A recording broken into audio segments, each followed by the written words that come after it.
Hey, welcome to Car and Driver. I'm Carlos Lago. And I'm Dave VanderWerp. And we're going to talk about Dave's experience driving at Lightning Lap this year. You had some challenging cars this year. Yeah, you can say that. Not in the traditional sense, but more of like the difficulty it takes to getting lap times out of cars that, for reasons that shall be obvious when we get into it. But a good mix of cars. Looks like a lot of fun cars. Did you have fun?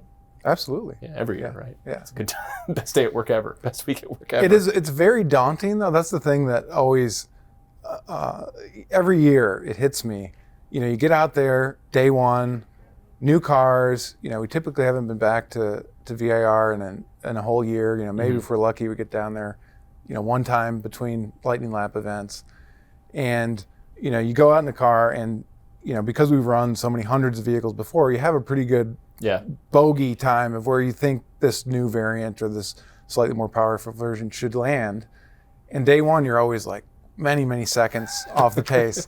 And you're just like down in the dumps. And you're like, do I even remember driving this track before? And like, I just feel lost out there. Where is this? And it was funny. I was talking to Casey Colwell this year, and he's like, look at F1. Look at how much time is gained over an F1 weekend. Right.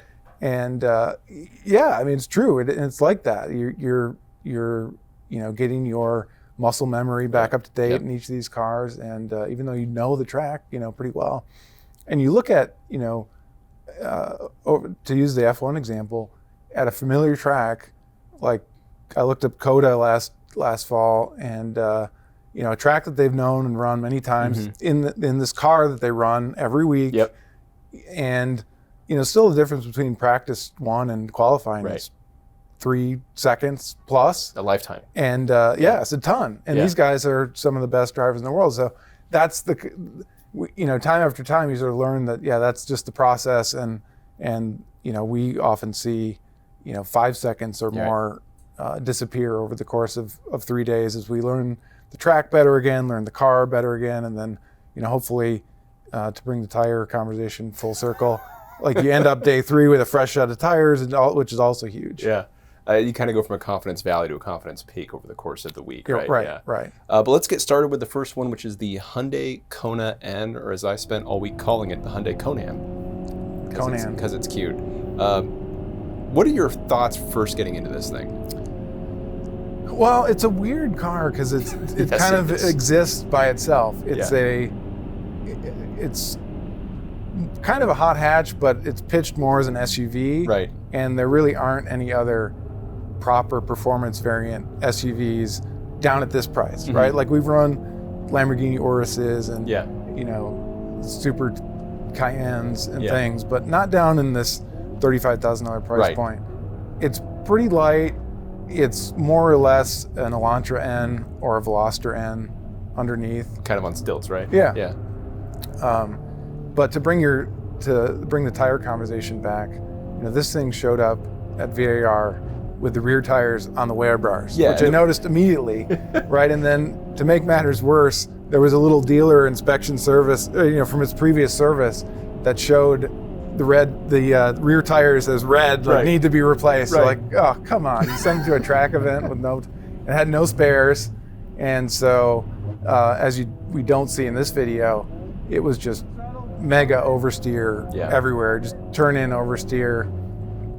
And, you know, so I was doing like 309s, 310s for the first couple days, ordered tires immediately, and they showed up for day 3 and, you know, ended up running a 306, you know, really quite a good time, I thought, out of this car. Better than the Veloster N, and ended up better than the Elantra N, which had its own, you know, tire issues, which showed up with good fresh tires, but didn't have a spare set for day 3. And ultimately, you know, a lot of vehicles that show up for this test are either so new that the tires simply don't exist. Like that was the case with the GR Corolla. Like we were told, we've got the only cup tires for this car. M4 CSL too. M4 CSL is the same thing. Which, you know, got a bolt or something in a tire, got a flat, and there just aren't any spares. Or through miscommunication, there's no backup set. So in this case, we ordered a set and they showed up in time and it worked out great.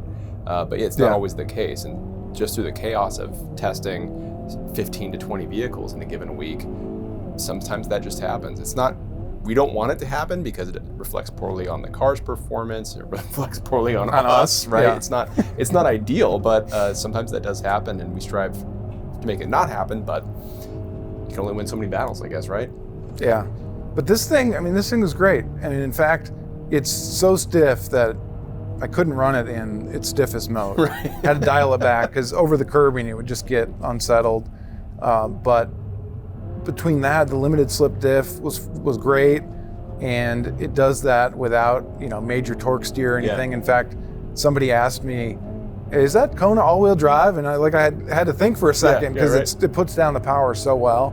The dual clutch automatic, in the most aggressive mode, is in the right gear at all the time, and it worked really great. And the other thing is this is the rare car that literally had no options on it. Yeah.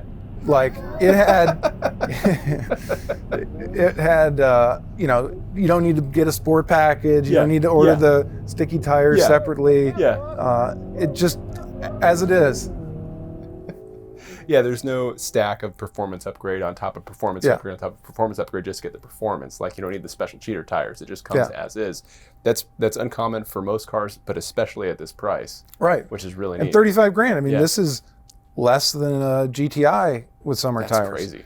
Right? And also ran, like 5 seconds quicker than GTI. Right. So, it's no slouch. Let's move on to something. In fact, before we finish there, this, believe it or not, the Kona N is now the third place in the all-time list of LL1, which is our price categories. That's the cheapest price category. We raised it this year to reflect increasing vehicle prices, and now up to $40,000. But these are the cheapest segment, and the Kona is third behind two Camaro 1LEs, a V6 1LE and a four-cylinder 1LE. Yeah. That's a good company. And then it's Kona, Elantra, Veloster, in there. So it's don't count it out. Right. Even though it's a funky looking little hatchback crossover-y thing, but it's got performance. That's cool. Haven't been a lot of EVs at Lightning Lap. EVs present their own challenges on top of tires and everything. Yeah. What goes into getting a lap time out of a car like this? Yeah, so this is just the third that we've run. And I've driven two of them now, and I'm just super interested in it. It's fascinating to see what the future of what might be happening at track days and such will be like, and also just how these things work in a strenuous setting. Obviously, we do our regular acceleration performance testing on EVs, which tend to all handle it pretty fine, but a lap of a challenging track like this is a whole different ballgame. And we found with the i4, which actually did pretty well. So the three that we've run so far is Porsche Taycan Turbo S. That's the quickest EV we've run. We've also ran a Model S P85D from like 2016. I think it was our long-term car. And the i4 was almost dead in the middle. Oh, really? Yeah. That's like 13 almost 13 seconds better than the Tesla, which kind of fell apart and overheated quickly, and about the same amount slower than the Taycan. So no slouch, but a lot of caveats, a lot of curiosities that happen here. It doesn't make full power for the whole lap. Yes. We'll see as we get down to the around to the front straight. Yeah. Crossing the start finish, it's at its top speed, which is 128 miles an hour. Not a very high top speed, as EVs often aren't. But pulling down the straight at the end, it only gets to 116 at the finish line. That's a big change. So it's way down in power by the end. And the Kia Carnival was somewhere around there too. 112, right? I believe. So it's down in Carnival territory. But, and another thing, it didn't make full power coming out of corners. Right. So when you have the steering cranked over, you ease back into power trying to pull it out of the corner, it just obviously wasn't there. And as you unwind the steering wheel, you get hit with this big wave of torque. So that was another thing. And then also, it would use about 20% battery per lap. And as, again, with a lot of EVs, the further down the state of charge is, the performance just falls off. And so really, it was only productive to do one lap at a time. But it only took a couple hours to recharge it on Yeah. one of the RV hookup, 50 amp plugs in the paddock, and then we were back at it again. And with all that, all those caveats aside, and the fact that it weighs 5,000 pounds, Yeah. it didn't drive that way, like that. It didn't feel like a pickup truck out there or something. It did pretty well. And if you look at the data on top of, basically performed equivalently with a BMW M240i. Which makes sense, right? Given its position and price and everything. So here I was trying to coax it down the straight, but you see how slow it's accelerating. This thing, when cool and fully charged, is nearly M3 quick in a straight line. But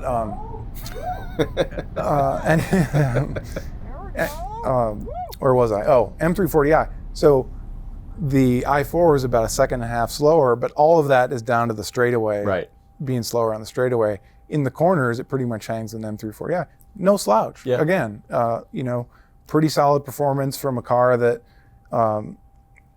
including all the performance enhancing options, was 69 grand. Yeah. The Taycan's closing in on 200. So and obviously this isn't designed for track use, of course, right? So, no. Yeah. And neither is an M240i really, Right. Like it also, its brakes get hot and fades, and it's got, a couple laps in it, but it's a solid performance sedan effort, I thought. And despite the lower top speed and the fact that it couldn't make full power for a lap. Pretty solid.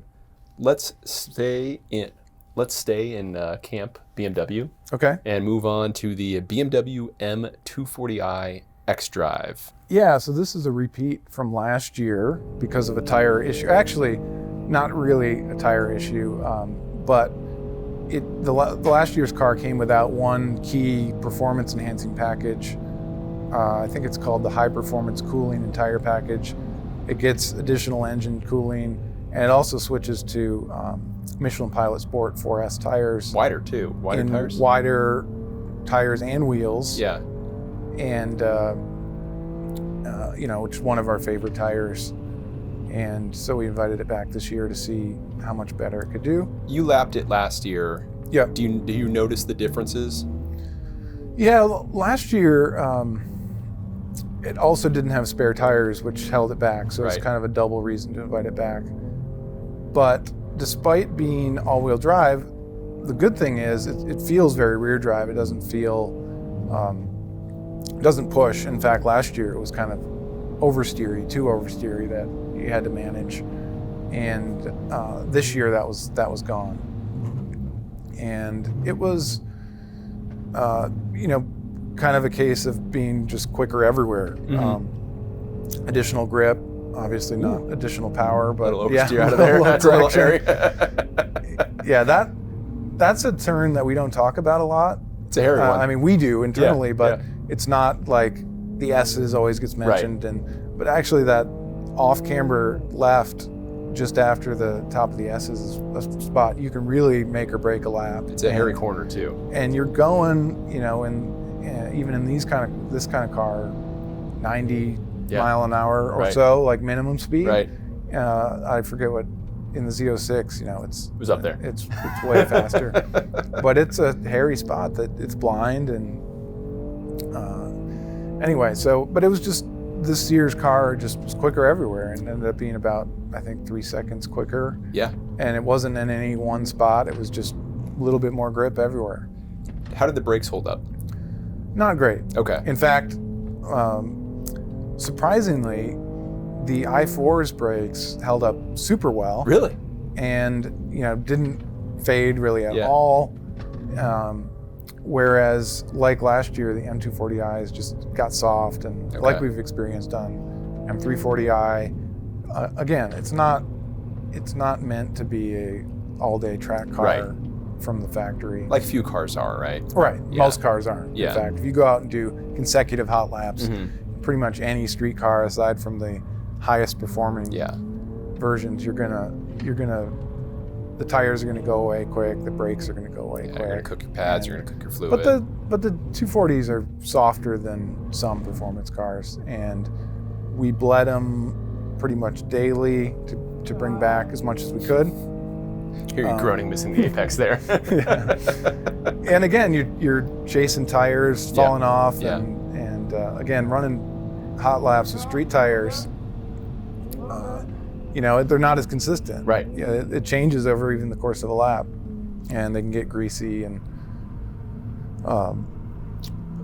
but all in all, pretty good lap. And this thing is a rocket ship in a straight line. That's the kind of surprising thing between this and the Supra we'll talk about next. Yeah. Same powertrain.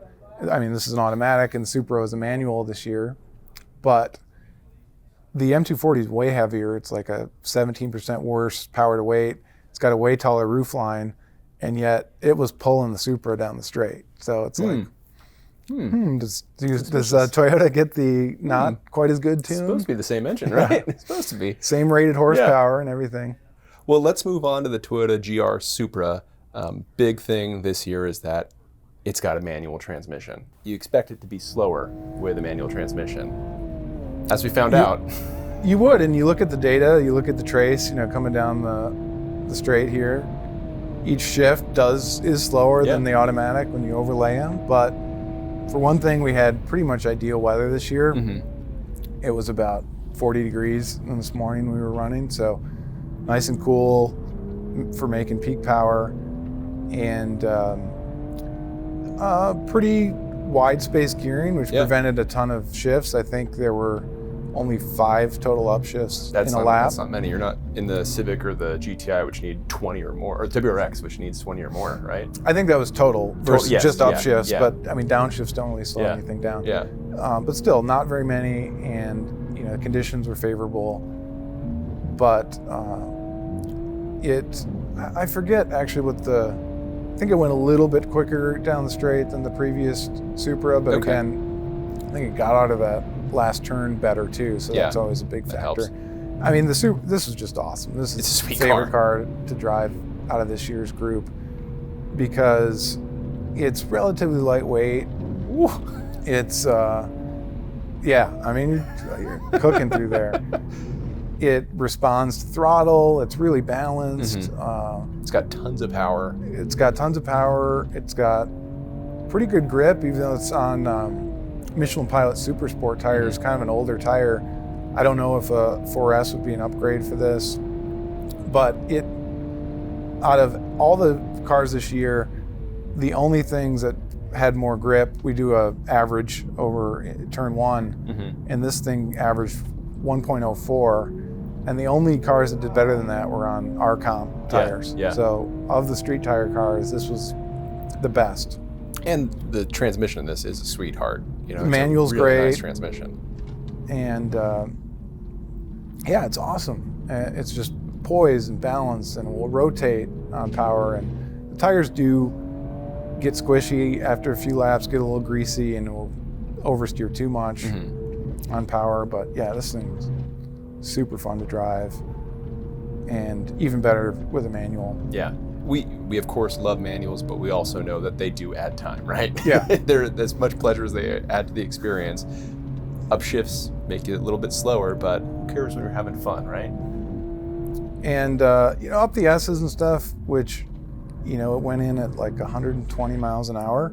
It started to feel a little soft suspension-wise, and you're like, okay, that's probably a trade-off for it having a pretty friendly street ride. But other than that, it did pretty well on track for being such a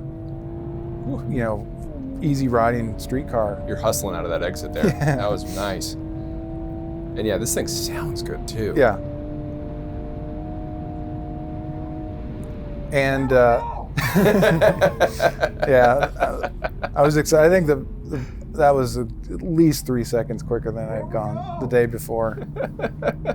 Again, fresh tires and a number of laps over the week. But this actually was about 4 seconds quicker than the last Supra 3.0 we ran, which is a little, none of this year's changes or anything can explain that. And the previous driver is no longer here to defend himself, but I think he probably didn't get all of what was capable out of the last car. And, that happens. Like, sometimes there is a human factor, right? And you have good days and bad days. And what are you looking anyways, forward to? The Supra is in the next, or a couple price categories. Yeah. No, LL2. Yeah. Next price category up with a lot more impressive machinery.